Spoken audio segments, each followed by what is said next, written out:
My name is Erv S Thompson. The S is, S as in my initial Sam. It isn't Sam, but what's your middle name? Simpson Simpson, okay. in Seymour, Wisconsin. Okay. Were you born at home? Yes, I was. Okay. Did your mother or dad tell you who, was there a midwife or anybody there that Yeah, that the assisted? midwife was Mary or Mamie Jordan. Okay. That's the my one that lived sister-in-law. on Or 54 was my there? sister-in-law, yeah. Okay. And in Seymour. Mm-hmm. Where would the location be if we wanted to find it today? You mean where I was born? Mm-hmm. Right at Mamie Jordan's home. Right on 54. Mm-hmm. Okay, at her present site there.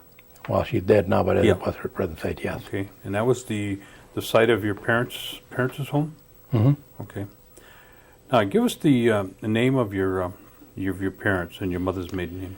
My dad's name was Joseph Thompson, and my mother was maiden name was Elsie Christian.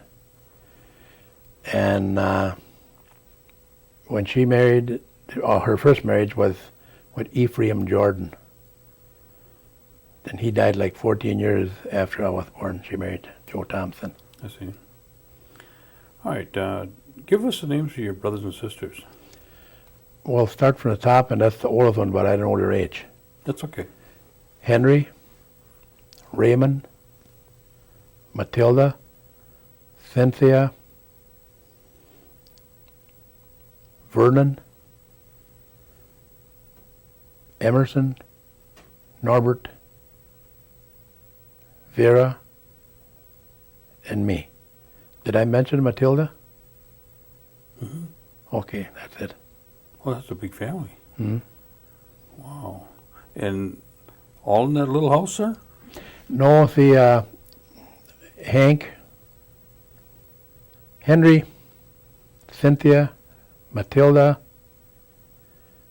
and Raymond. They were Jordans. From the first marriage? Yes, Okay. the rest of us are Thompsons, but Okay. they still go by the name of Jordan, biggest share of them. Oh, do they? I mean, I have a brother named Melvin. He goes by the name Jordan, but he's not a Jordan, but he still goes by it. I see. In fact, when Vernon and Jordan down, they're supposed to be Thompsons, but they never were referred to it as that. And Vernon, he was the one that lived on H? Yes. Okay. Okay. And I have one brother alive, and What's his name is Melvin. Melvin. That's Melvin Jordan. Yes, but it's supposed to be Melvin Thompson. He lives on Van Boxer Road? No, he lives near the police station, the old police station, in them community apartments. Oh, okay. Okay. All right. Now, let's talk about your mom. When your mother comes to mind, what do you think of? Well, What's when the first thing? when my mother was 16 years old, she contracted glaucoma, and about 2 years after that, she went blind. And she could see shadows, but she couldn't see objects or couldn't read and everything like that. And she raised us like that with the help of a couple of sisters and brothers. Mm-hmm. But she kept us all together all that while she was blind. And that's about it, I guess. Where did she go to school at all? Yes, she went to school before she got blind in Indian school in Wittenberg. Wittenberg. Mm-hmm. And So, she used to tell us about the times where if you were caught talking Indian, you were punished. So a lot of them would talk Indian after the lights went out, and toward the end, one of the teachers heard about it, so they set a trap for him. The teacher was in the room when they would start talking Indian, so the whole group was. And she says the punishment that they each got a spanking, plus no meals, and they had to go to bed before 9 o'clock every night for a week because they got talking Indian. Hmm. Now, what was your mother's reaction outside of the fact that, the punishment for the language with the school? Did you have any other comments about the school? The school was good in ways as far as learning, but they did stress highly we don't want you to be talking Indian. Did she ever give you an indication of what the reason why she was sent there, as opposed to going Yes, to school because locally? her mother couldn't afford to send him, her mother and dad couldn't afford to send him to a good school. From where they lived, they would have had to go to one at a mission. There was no way to get there every day. So by putting him in a government home, they were right there. So it was more Convenience. a situation of Yeah. economy than. Hmm. Okay, all right. And did your mother contract the problem with her eyes at school, or when she was at home? It must have been at home, because she says she went total blind at 16, where you could just see shadows. And when she died, she could just total blank. Well, she was back home from school then by that time, Yeah. at 16. And she got married when she was blind. I see. Now, well, you knew your mother all this. I mean, you were old enough to work with your mother, and Yes, I did. did you have running water and electricity? At first we didn't, but about the last 7 years, we did. And how big was the property that you had there? 2 acres. 2 acres. Mhm. I imagine they did a lot of gardening. We should have, but we didn't. Uh-huh. There was 1 girl and 3 boys home, and if we had a garden, it wasn't too well taken care of. I see. What about the cooking and the and things My like mother that? did all the cooking. She All did. we did is make the fire, and Mhm. she did the rest and haul the water. Well, water, there was a pump right on the ground, so. Okay. All right. Tell me about your dad. My dad died when I was 4, so I remember very little of him. And the only part I remember distinctly is, I don't know how old I was, but he used to always want me to. He used to work at Holiday's Meat Market. He was a butcher in Seymour. And right across the street, up by the railroad there's a barber shop, and next door was a tavern. And that's where I used to meet him. And I don't know what time or whatever, but I used to have a three-wheel bicycle. I'd meet him there, and I remember like it was yesterday. Then a lot of times my mother would send me downtown with a little handkerchief wrapped with maybe 20 cents and tied on my pants. I'd go to the grocery store, and she says, as soon as you get down there, you go to next door, and that was the police department. So I got my groceries, I went next door to the police department. It must have had to be around noon. And the policeman's name was Joe Decker. They had them 3-wheelers at that time with a little sidecar. He used to pick me up, put me in there, put my bicycle in there, and my groceries in there. And he lived about a half a block from me. And he'd bring me home and dig me out. And I remember that distinctly. And I remember the day he died. Or no, I can't say that. We went to the hospital, and I was sitting on his bed, and I told my mother, I remember telling my mother that, when are we coming back? I didn't want to go. So next day, we didn't go back to the hospital. I was old enough to know that I should be going to Brizz, but we're not. And the next thing I remember, everybody was over at the house, and I seen a pickup driving a driveway with a big old carton in the back. And I was standing there, but nobody ever told me what it was. And when he backed up for the door, I visualized now what it was. It was a coffin wrapped in paper. And they brought it in, and they had 2 chairs where they could put the coffin on, and they opened the coffin, and I see my dad in there. But it didn't bother me, because I'd never seen death before. And it didn't bother me to the point where everybody else had bothered, and I remember on my niece, or my first cousin, my niece, at the night that they were singing, we were playing hide and seek under the coffin, because they had a blanket all the way around her so you couldn't see them chairs. And I remember being jerked out of there a couple of times, but you're 4 years old, it didn't bother you. Sure. Then, seems like my mind blanked. Then I remember them putting the box, or whatever it was, coffin, into the hearse. And it seems like we went a long ways. And we ended up over at the Methodist Church now. And they used to have them gadgets with just a strap to lower you down into a wooden box. And there's one man, I don't know if I should say his name or not, he was pretty well drinking when he was one of the pallbearers. When they put that thing down, his strap let out of his hand. And I remember it just like it was yesterday. Mm-hmm. It broke off and a coffin tipped it sideways and it went down in there. Mm. They had to go down there and straighten it. Then my mind blanked from there. I don't remember anything after that. Did you know what kind of education your dad had? No, I can't tell you that, but I know he was a butcher. Butcher. Yeah. Mm-hmm. Did both your mother and father speak the language? I don't know if my dad did, but my mother did. Mm-hmm. And I also speak it pretty well. What about your grandparents? I never knew my grandparents. What were their names? Most Christian, and I really don't know my grandmother's name. I see. And That was my on your mother mother's had one side, brother right? named Adam Christian, I see. and he was also blind at birth. And he was known around Oneida as, I don't know if you can understand Indian, they call him Fiddling Ado. Ado is a name for Adam. And he learned to play the fiddle, and he used to play at different barn dances and stuff like that for Oneidas, and he couldn't see nothing.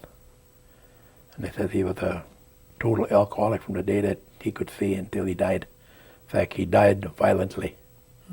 He died right in front of, I don't know what the name of the bar is, but I think it was Coonan's at the time, right where Mike and Diane is now. Mm-hmm.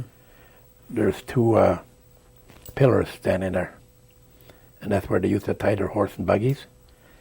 And this Adam, my uncle, he was in a bar drinking and creating problems. So two guys tried to take him out. And he was about 350 pounds. Big fellow. Yeah. And they said that, what my mother told me, that they got him out the door, and the post where they hitched the horses, he put his arm around her, and they couldn't pull him. So one guy pulled him like that, and the other guy tried to pry his arm off. When he did pry his arm off, he swung around like that, and he hit the concrete and died right there. Mm. But he died drunk. Mm. And that's the only brother and sister she had. She didn't have no sisters. Mm-hmm. Just had one brother. What about on your father's side? Do you remember their names? He's got a daughter and son, but I've never met him. They're long dead now. Mm-hmm. Andrew and Bertha, they both lived in Nashville, Tennessee. Was your father from around here? I heard that he was from Canada. He came down here to look for a job and stayed. That's what I heard. Oh, he was an Oneida from Canada then, huh? Yeah. Oh, I see. Okay. But you never went back to see his because family? I can't say that because I don't know, because on my roll, I'm half. So maybe my dad is from Canada, but not from Oneida, Canada. Okay, okay. According to my birth certificate and everything, I'm half Indian. So you never got a chance to see any of your parents on your father's side then? No, never. He never went back to visit his people? Well, I was only 4 years old. I don't remember if he ever did or not. I mean, Okay. before that. But Okay. Now, your parents, did they attend the Methodist church then? no, they didn't. They attended Episcopal, Oh, Episcopal church. but I'm a Catholic. Oh, okay. All right. It's really a screwed up mess. Well, there's a little bit for everybody, you know. Yeah. Yeah. Now, what was the kind of transportation do you remember that your dad had? We didn't. We didn't have anything. How did he go to work? He only had to go about 5-6 blocks. See, we lived in town at the time. Oh, you didn't live out on 54 then? No, we lived right in Right in Seymour when she Seymour. was married Oh, to okay, town. okay. So he's able to walk to work then. Well, Seymour must have been an awful small town at that time then, wasn't It was very small. it? Okay, let's talk about the tracks. Railroad tracks is right next to the haircut. Mm-hmm. Tell me what was on the main drag at the time that you can remember when you used to... Pretty much everything that's on there now, with the exception of a few taverns that they tore down, Mm-hmm. and a jewelry store, and Gutman's right up there. And there was no police station. Well, police that there's now were the old, I mean, you remember where the old police station, that's where the police station and fire department, everything in one building. But other than that, and the World War I memorial was right in the front of beside the railroad track. And there was a gazebo or whatever you call it, made of concrete for band concerts. The hotel was there, and pretty much everything else was there. But they didn't have no names of streets. It just everybody knew where everybody lived. Main Street was. Yeah. Yeah. What would you say the population was about that time? Well, when I was 13 years old, it was 13,065. Oh. That's the sign they used to have before you entered into Seymour. Seymour, okay. Now, where did you start school at? I started school in Seymour Public School. Okay, tell me what how big the school was. What was? Well, there was, I think, about 12 graduating class. I didn't graduate. I quit when I was in the third year. Then I finished, and I went 2 years beyond that. But I didn't. I went to Green Bay then, after I got out of service. Was did they have a high school or just grade schools? They had a high school and grade school combined. Everybody was one building. One building. And how many students would be attending at the school, would you guess? I would say maybe 100, 125 maybe. I am not sure. Was there? But I know the graduating class that 1 year I remember for sure was real small. Other than that, well, they had first to 8th grade, then 4 grades. What about? Were there other Indians going to school there at the time? At the time I went there, I was the only Indian until about maybe when I got into a freshman in high school, a guy by the name of Lawrence Johns and Neva Mae Johns. They started there. Then there was 3 Indians. Then another family that used to live around here, Denny's, they moved to Seymour. Then they had one boy that went to school there, August Denny. Then, maybe a couple more years later, right around the early war years, and Christopher John started going to school there. Buzzy King started going there, and Sonny King. And Sonny King, for a reason I don't know, he lasted about 6 months and he transferred to Menasha where his other relation lived, I guess. But other than that, they were the only Indian family. But we were the only Indian family living in Seymour at the time. Oh, I forgot to tell you, there was also a theater there, right on Main Drag. Oh, that's right. I remember that now. Oh.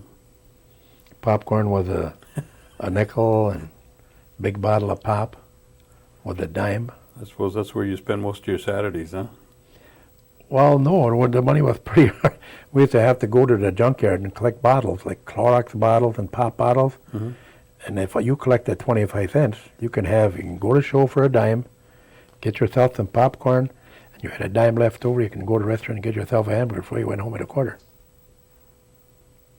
Was there any places where you could do any kind of odd jobs? Yes, there was. There was a person named Axley. He was a principal at Seymour High School. He used to have a cash crop farm, and he used to have a lot of us kids, whoever wanted to work, pick weeds and stuff like that out of his garden and hoe and stuff like that, and we got 10 cents an hour for that. Now, you went all the way through school in Yes. Seymour? No, third year. Up to your third year? Yeah. Okay. Now, did you do any other kind of, there used to be cherry picking and I did that apple after I left home, yes. after you left home. I see. Okay. Only did that one season. Tell me, what was a typical Sunday like at home? In our family, Sunday was Sunday. Wasn't any different than any other day. We didn't eat any different. We didn't have any different. Every once in a while, people would come to our house, but they came to our house mostly when we were out in the country, where I remember.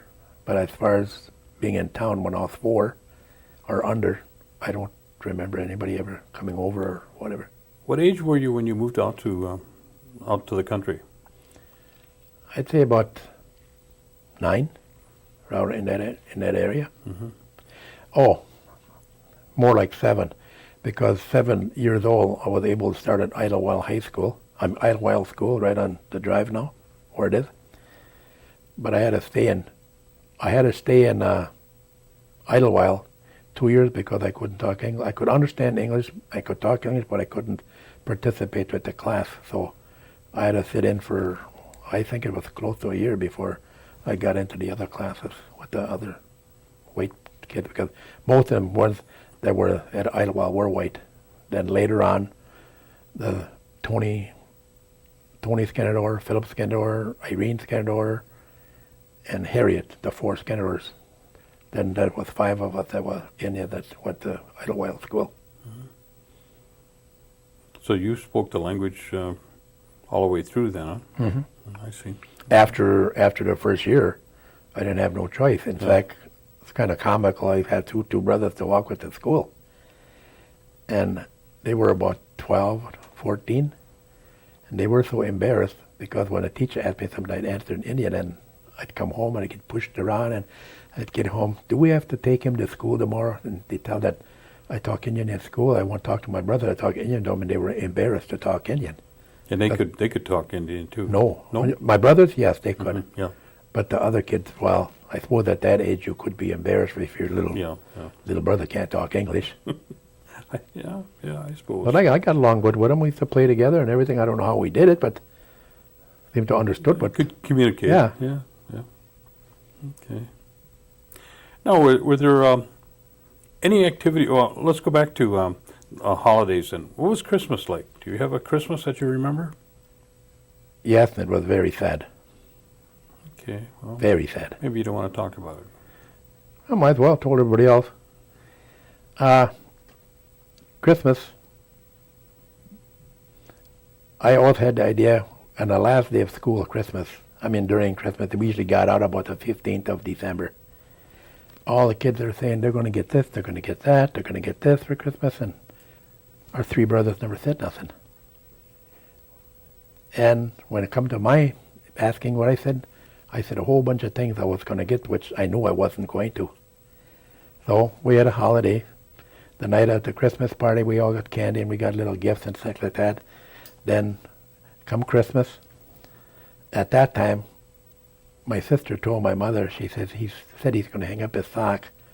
And my mother took me in, she says, don't hang your sock up because Santa Claus ain't going to come here. What did I do wrong? I didn't do nothing wrong. I had that in my mind, it's the Santa Claus. Mm-hmm. So, Christmas night, we all went to bed at the regular time. Somewhere during the night, I couldn't sleep. I went down and I hung my sock up right against the wall. We didn't have a chimney, this old-fashioned stove. I hung out there, and before daylight, I was downstairs. And that sock I hung there was just a plain sock, nothing in it. And my sister said, you bawled your head out because Santa Claus, you did some wrong to Santa Claus. That she finally told me, she told me there's no such thing, but I wouldn't believe her. And it's on my mind yet. Mm. In fact, right now, Christmas is my worst time of the year. Oh.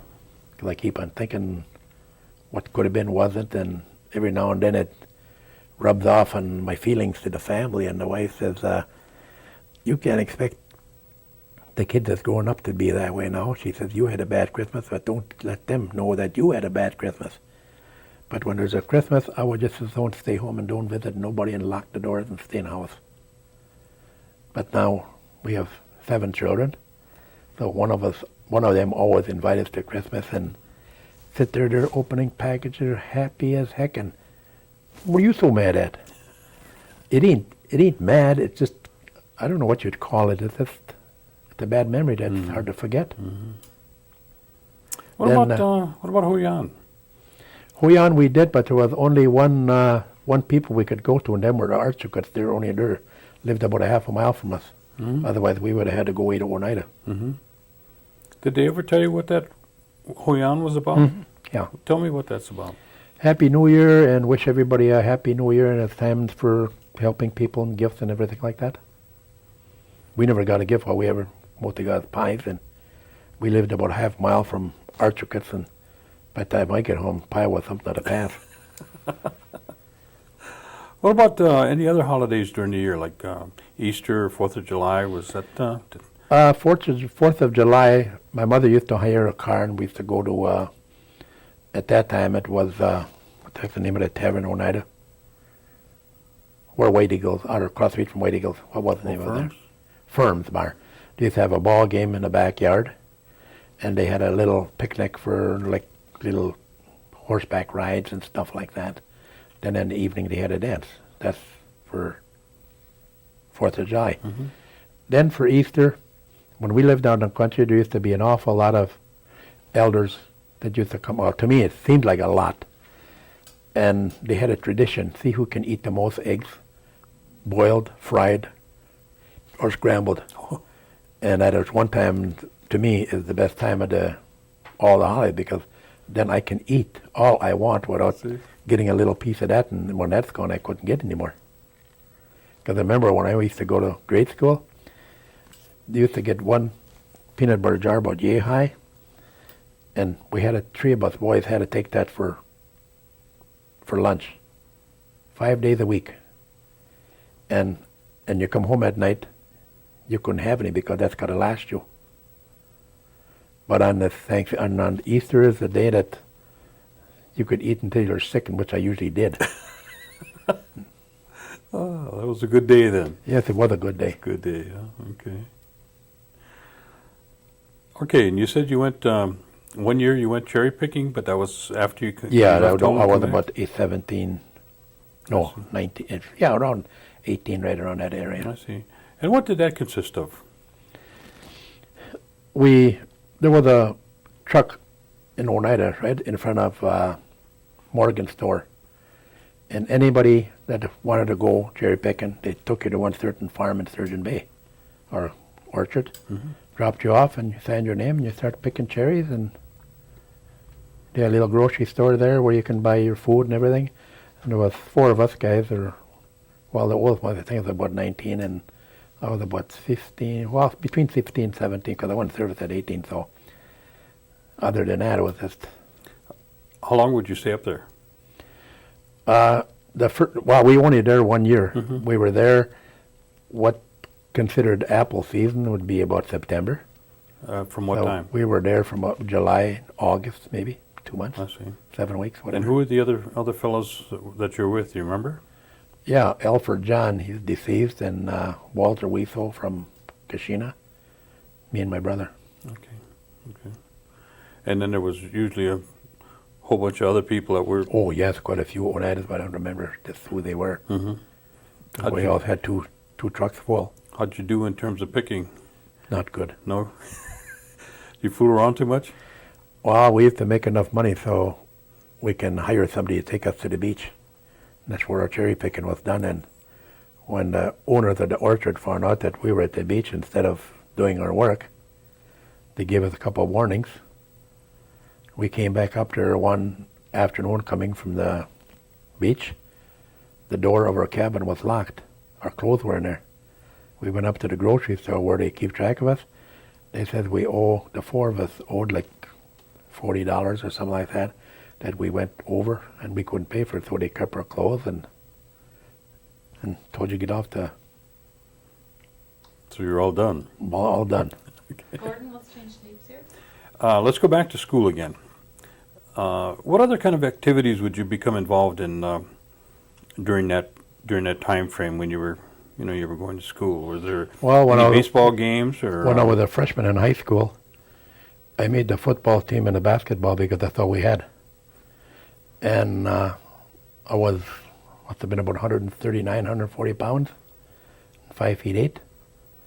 But the reason I don't know if I'm ever that good or not, but I know I made the team, and the other ones that didn't make the team were farmers, and they couldn't stay after school to practice. So what they had is what they got. And basketball I did pretty good in. And this was at Seymour High School. Seymour. Okay.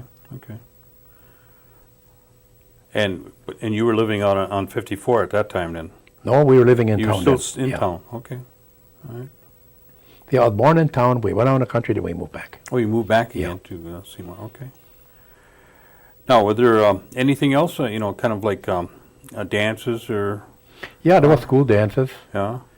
And there used to be a train that go by Seymour about 6 o'clock in the evening, and they had this teen dance over at Skylar's Bar in that hall.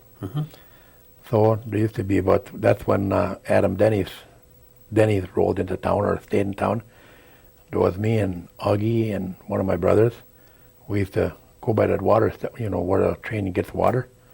And we used to sneak up on the boxcar and go to Oneida. Because once we got to the dance, there was always somebody that's coming to Chicago corner to give us a little lift back home. And at one time, I remember getting on that train. Train was stopped, but we didn't know if it was getting water or not. The same three of us got on the train again, and they didn't even stop for drop mail off. They had a big hook on the outside of where they hang the mail bag. When I went by, all they did is which was another stick. And to me, I don't know how fast we were going, but we weren't about ready to jump off and see how fast we were going right through and all that. And we came all the way to Green Bay route that's right near Reese Coal Company. That's where we ended up. Then we got caught going off the ground because at that time they had gates at Reese Coal Company. And how did we get in there? So it took us down to the police station. They couldn't call it because nobody had a phone. And I don't know why, but it must have been about 9 o'clock. They released us. Here we all live in Seymour, 9 o'clock in Green Bay. And we must have been stopped about 3 times before we got out in the city limits what we were doing. And none of us told the truth what we were doing because that's against the law to hop a train. Mm-hmm. But we all found our way home. I think we got a one ride one time, and that's the only time that it ever happened. Usually the train stops in Oneida. Mm-hmm. And just walk downhill to Skylar's Dance. They fooled you that time, huh? Yes, they did quite a bit. Okay, we finish up at Seymour High School. Mm-hmm. And No, I didn't finish up at Seymour. No, I mean we leave Seymour High School. Yeah. How many were at home at that time then? Or how many were left at home? About 3. 3? Sister and 2 brothers, 4, including me. And your mom was still alive yet. Okay. Then what did you do? Well, I went service for 27 months. About what year was that? 47, I got out in 48. Okay, that was just after the war then. Mm-hmm. Okay. Where did you go to your training? I went to training at Mayport, Florida. Then from Mayport, Florida, I went to Staten Island, New York. And from there I was aboard ship until the end, and I was stationed at 13th District in New York City. What kind of training did you get, and what were you trained to do? I was trained as a yeoman. Yeoman is like kind of light office and stuff. So you like went in that. the Navy then? Coast Guard. Coast Guard. Mm-hmm. Oh, okay. And what does a yeoman do? He keeps track of passes and leaves and stuff like that, and just minor stuff. Mm-hmm. The ship I was on only had 14 people on, so there's nothing too much to do. And that's the end of my career as, service. Mm-hmm. But when I first got on, I was on a Coast Guard cutter that went to North Atlantic, Greenland, Iceland, and stuff like that for weather patrol. God, that must have been And quite there an experience. I was just a seaman for quite a bit of time, yeah. Mm-hmm. And I also was aboard a lightship in Saybrook, Connecticut. It was a real bright red boat with the letters cornfield on the side of it, and it was shaped like this. And when a storm came, of any kind of storm, even an 8-foot wave is not a lot, but we knew it because it was so small. There's only 13 of us on there, and you're anchored out there for 42 days. You come on land for 7, go back out, another 30 days. What was the area like up in Greenland, and is it? I don't know. I never landed there. We were out on water, but we know it was Greenland. Well, I mean, it's not all just ice, is it? The part we were more, well, yeah, but we couldn't see land, so we were on a patrol in that order area. Oh, okay, so you never went in No. inland then. Mm-hmm. Okay. Our station was Staten Island. That's where the ship docked. Mm-hmm. Was that a big change for you, coming from a little town in Oneida and Seymour to? Very much so. No? Because when in them years, it was still kind of, the war was on, but yet it wasn't. Mm-hmm. When we left, when I got my 16-week training in Florida, we didn't know if we're going to New York, we didn't know if we're going to California, or wherever. They put us on a troop train, and we went. We didn't know which way we were going because we left about 12 o'clock at night. And the first indication I realized I was not going to California is when I seen that Mount in Washington, one that lit up at night, pointed straight up. What do you call it? Oh, Washington Monument? That one. Mhm. Then we knew where we were going. I mean, the guy that I was with. Yeah. And sure enough, we ended up in New York. Did you like the service? Was it a I good liked experience? I liked the service in a lot of ways, but if I had to do it again, I wouldn't want to. And it's an experience that's, well, like I said, we were out at sea one time, and the sea was real mellow, according to the guys that were on it. And I looked down at the ship, and I seen the ship go down like this, and I seen it come back up, and I seen it go down. I thought, one of these times it ain't going to come back, we're going. So I was sick of the pumping. I had to go see Chaplain. He wanted to know what was bothering me. I told him that I was scared. He said, what are you scared of? I said, the seas. Why are you scared? I said, I'm scared of dying because I may not come back. And he sat there and gave me a good talk and to him. After that, well, I was over. I didn't feel, like, I never thought I was going to see Seymour or Oneida ever again when I seen that ship go down. It's supposed to be normal. Mm-hmm. But it wasn't normal to somebody that had never been on a rowboat. Okay, you finished up your tour. Then what did you do? I lay around in Seymour for, 48 and 50, got married. And Then I was what year was that? 1950. 1950? Yeah. Mm-hmm. Then from there we moved to Appleton. We stayed in Appleton until 1966. What was your wife's name? Cynthia John. She's from Oneida? Yes. Mm-hmm. Her dad is Anderson John. Okay. And 1950 you got married. Mm-hmm. All right. Then what did you do? Well, I moved to Appleton and worked at the Fox River Tractor. I was a stock clerk there for, I don't know how many years, but I know it was more than 5, 6, 7. Mm-hmm. Then I moved to Green Bay, and I did sales, accordion sales. Accordion sales? In fact, all sales of any kind. That's how I misunderstood. Accordion sales? selling musical instruments. Musical instruments, Yeah, okay. guitars, accordion sales. Okay. I was in that, and I worked a couple of seasons on the boats that came into Green Bay Mhm. as a longshoreman. Mhm. Then I got a job with the Department of Transportation until 5 years ago. That's when I retired. What did you do at the Department of Transportation? Electrical technician. Oh. Did you have training in that prior to Mhm. that? Where did you get that training at? I went to Madison so many weeks out of, maybe about 4 weeks out of 4 months. Stayed there for a week, then go to different. That's about it. Mm-hmm. Now, you said you were a salesman in musical instruments. Salesman in musical instruments, Jewel Tea, Grand Union Tea, aluminum sidings and doors. Or you're Catholic just kind of a Bibles, salesman everything. all overall. Because I was wondering, I thought maybe you might have had an interest in musical. No, I like the word sales, and I enjoyed it. I enjoyed talking to people. Mm-hmm. So I went to every one of them, wherever there was an opening. I just tried to see what that's like. And I have one comical thing about Jewel Tea. In Jewel Tea, don't ask me what year because I don't remember. My job was go to the door, come to your house, I'd knock on the door, and I'd introduce myself, and I'd show you all the stuff that Jewel Tea had. And they had a whole mess of stuff.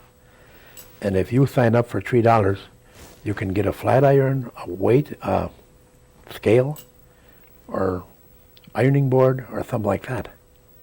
So I was doing pretty good. Then 1 month, we lived in Appleton at the time.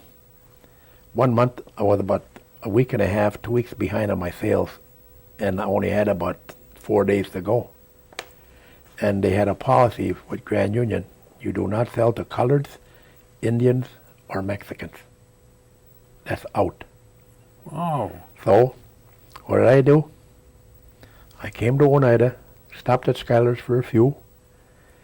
I kept on thinking, if I don't make the sales, what's going to happen? I'll get laid off or fired. Mm-hmm.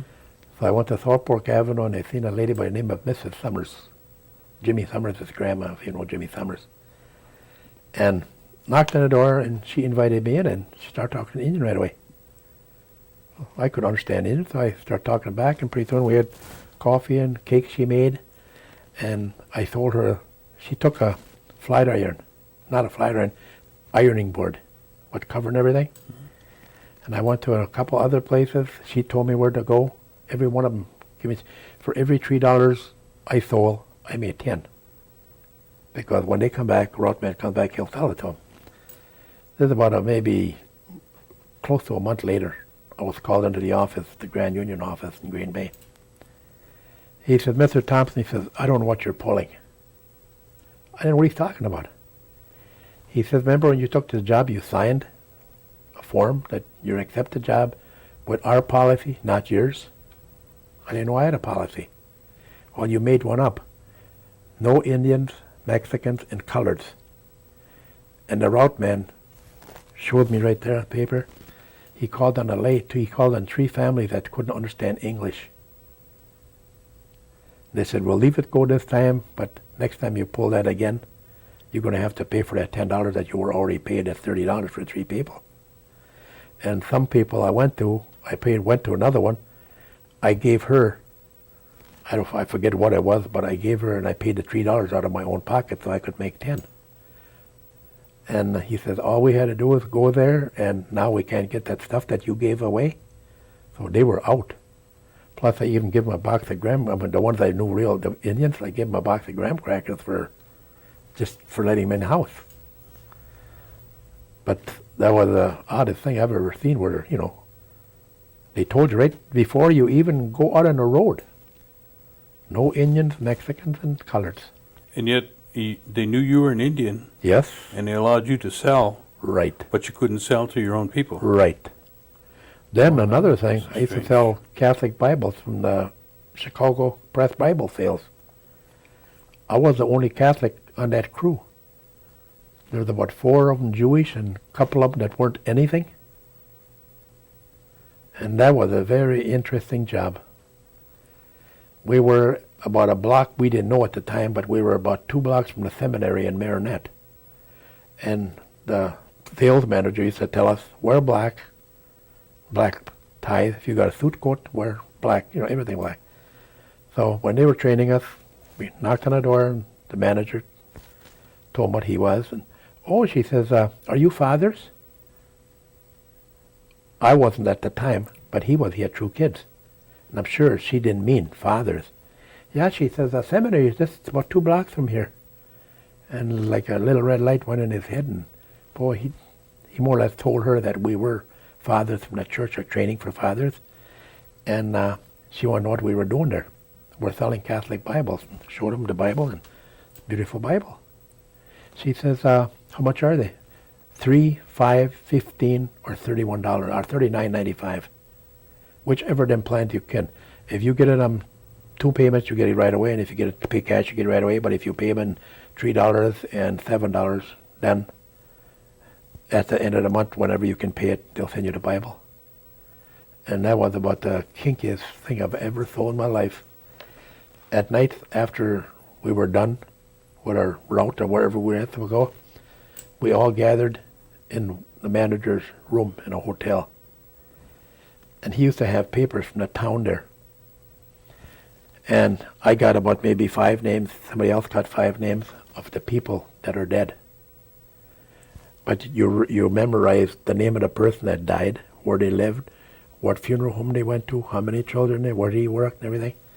And then I went back with the manager again, and he was showing us how to go about it. He knocked on the door, and the lady answers, and good morning. Oh, good morning, come on in. Real happy like that. And went in, he says, I have a big surprise for you. I brought the Bible. I brought your husband's Bible. Is he home now? And we knew he's dead. Is he home now? And she looked down and had a tear in her eye, and she says, no, he passed away about a month ago, 3 weeks ago. Oh, I'm sorry. She says, what Bible? She said, he ordered a Bible one day when we were here. Evidently, you didn't know about it, and we come to deliver it. And there wasn't one person that could afford it, won't take that Bible. Then we went in another home, talk about pressure on Bibles. He said, don't worry about them Bibles. He says, there's no imprimatur on there. In other words, it wasn't blessed by the priest, so it's just another book. But I had a funny feeling doing it because I'm Catholic. But I wasn't the one that actually sold the Bible. But I did pull one thing. We went to a house, and the wife was home with her 3 kids, and it's the type of house that you don't think that they'd have too much money to just give up. Mm-hmm. While we were talking, the husband walks in. He had a case of Okanto beer in Marinette. He laid it on the floor and looks up the wife and says, "What does he want?" "Oh, hon," she says, "he's selling Catholic Bibles. We don't want any." So I got up and she says, "Honey," she said, "at least look at it." He took the page and, "No," he said, "I can't afford it now. My check was kind of small this week." And I spoke up and I said, that case of beer, it's got to be about $5, $6. For $3, you can get a Bible like this. Don't tell me what I can buy and what I can't. And I said, all I got here is a message from God. And I'm bringing a message to you. But if you take that and apply it to here, before I left, I had a Bible. And I know it was getting to me where you could start telling people lies and everything, and just to make sure that you got a sale. Mm-hmm. And after we got a sale, a lot of times, if one person did real good, we'd find a neighborhood tavern we'd go to. So we were sitting there, we were shaking dice or shooting pool, talking, BSing, and pretty soon some guy says, "Hey, see that lady and husband that just walked in?" He said, "That's the one that lives near the seminary, and that's where me and you were today. We better get out of that one." So out the door we went. I mean, talk about slippery. It was a life that I won't suggest anybody to do. But the worst one is when they picked out obituaries. Yeah. That is really, really bad. Yes, that's quite a story. But it's done. Yeah, I imagine so. Oh. There was about 4 of them that I went to that each one of them had a death in the family. Mm-hmm. And another thing, it works on weddings. If you find somebody that's getting married or got married and one of their parents died in the meantime, you can also pick on them because they don't want to talk about that. Mm-hmm. If my dad wants to buy me a Bible and he can't afford it, I'll pay for it. Sure. Why? What a life, huh? Now, you say you work for the Department of Transportation, mm-hmm. and you worked there for quite a few years? Yes. Yeah. And where were you living at the time when you worked there? Green Bay. Green Bay? Mm-hmm. Is that where you raised your family? Yes. And that's where I still live today. You told me you had how many children? 7. 7. And what are their names? The oldest one, Jan, she's a computer draftsman for Velmet in Appleton. Mm-hmm. Then I have Terry. She works for the Oneida Sims. Then I have Denise. She's a caseworker for Brown County Housing Allowance. And I have Scott. He's a chemist for Schreiber Foods. And I have Penny. She works for the transit. And I have, if you can get that. Oh, then there's Barry. And he's a manager for the one stop down the road here. Oh, on 29? Yeah, and he graduates this coming December. Oh, okay.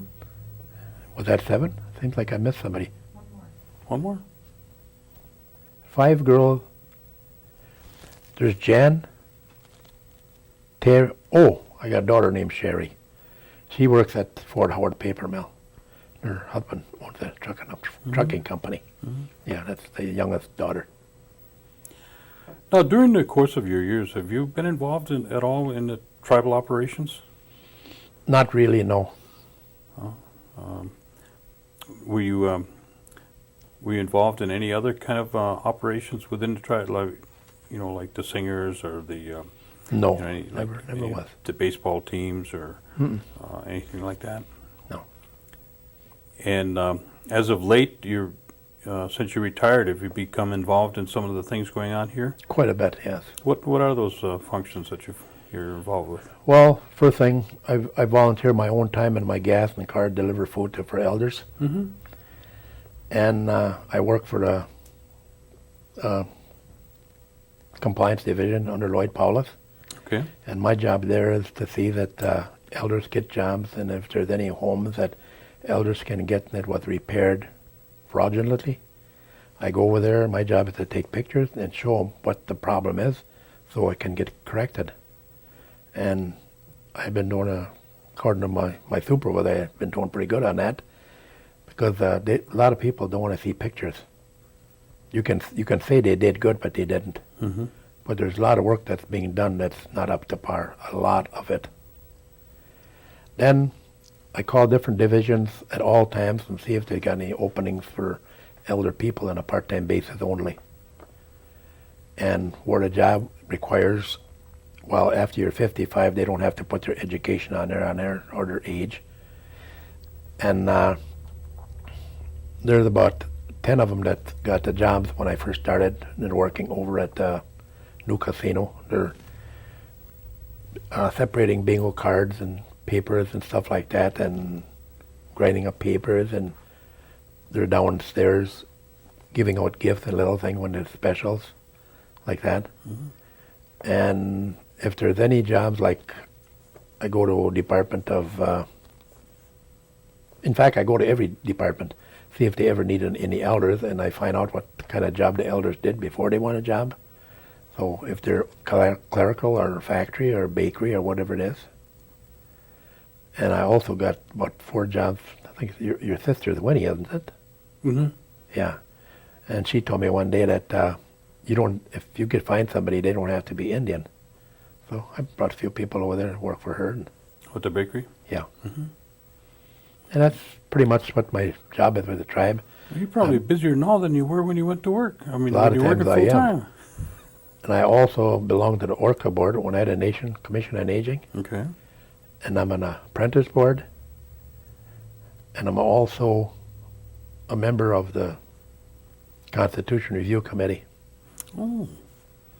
Then during the powwows, I take a job riding them golf carts up and down the hill, give elders a ride. Mm-hmm. Mm-hmm. So I keep You're pretty busy. Pretty busy then. What kind of do you have any recreation activities that you like, fishing or hunting or Bowling and golfing mostly. Bowling and golfing. Watching football, stuff like that. I see. But fishing, no. Oh, bowling and golfing is Yeah. is plenty. Yeah. What does your wife do? You mean as far as work? Mm-hmm. She used to work for the tribe like about 8 years, and she retired. What But did she before do? that, she used to work at North Trail Sportswear in Green Bay for about 21 years. Oh, she's a And- salesperson? What? Was she sales? No, seamstress. Oh, okay. Then when she started working for the owner of the tribe, she worked different places, worked at a medical center for a while and this year, just kind of off and on. Mm-hmm. And now she works at the appeal commission whenever they need her, Oh, I see. but she don't work steady. Mm-hmm. So In other words, you guys are pretty busy, both of you then. yeah, when Jim Martin first found out that I was doing this for elders, he called me up one day about 10 o'clock. He says, you told me one time you can get an elder anytime you want. He says, I need an elder for 1 o'clock today. Nobody's going to be in the office and we don't want to close. I said, I'll have my wife down there without asking. This is at 10 o'clock. Mm-hmm. So I quick went home and I says, do you ever think of working part-time again? All depends doing what. I says, well, answering phone. She said, I wouldn't mind doing that. I said, do you want to work? She says, yeah. I says, can you go to work at 1 o'clock today? Which is 5 minutes from now? Yeah, pretty much so. She did anyway. And she's been there ever since. Now it's going on 3-4 years. Oh, that's good. The reason he likes her working there, she did that kind of work before. Mm-hmm. And he can call her a day ahead of time, or like if he calls, like now it's close to 10 o'clock, 11 o'clock. If he calls her at 11 o'clock, she can be in for 1, where everybody else was once a day advance. Yeah. She's so, real flexible. yeah. So. Well, we're going to have to cut this off because I know you got to be someplace at 11 o'clock. Mm-hmm. But let me just ask you one quick question. What kind of recommendation would you give to the Oneida youth? Or not even to the Oneida youth, all youth, but primarily to the ones coming behind you. What kind of recommendation would you leave with them? My thought is, I don't know if I'm saying it right, or maybe I shouldn't even be saying it, but to me, there's a lot of Oneida people that feel that the tribes owe them something. And I can't understand that. Why? I've heard already a lot of times in my years, I don't have to work. I don't have to work for the white man because the Oneidas won't let me starve. Stuff like that. And as far as the youth, I think there should be more activity for them, for something to do, not only physically or also mentally. With the library, that helps a lot. But there's still a lot of kids that smoke, which isn't right, but I guess we ain't going to stop that.